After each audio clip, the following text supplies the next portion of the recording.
I am Carla Pulve, and I will do a bit of reading from my book, My Apprenticeship and an Intellectual Journey. And this is just a short section that, in a sense, sort of summarizes my disillusionment with nature. That is, all kinds of perception changed while I was in the field. Perceptions about marriage, about nature particularly were important. So here it is.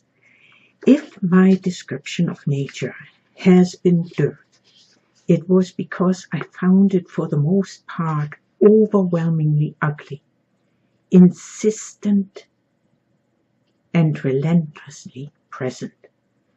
At this point, the idyllic sensuality of Kikombo village manifested itself but rarely, and then only for a moment, in the shade by the gentler morning sun. By noon the heat was brutal. Disease crippled limbs, dried breasts, and listless animals revealed themselves.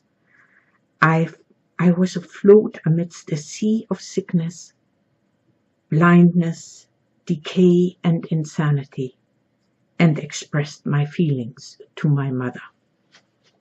March 10th, 1973. Darling Mother, how could I have idealized nature? How did its danger, its ugliness, escape me?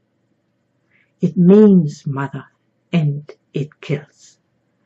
Quite a few people are crippled, possibly from polio. Men's legs generally look spindly, possibly from sitting in canoes where they use primarily arms. Women's breasts look dry. There they hang exposed, their purpose stripped of all illusion. When it's wet, mud bricks melt away. The village loses its familiar appearance. When it's dry, red dust hides the world from view. Refracted light beats down on us. The blind, irritable or defeated sit endlessly by straw hats. Lepers walk about as do the insane.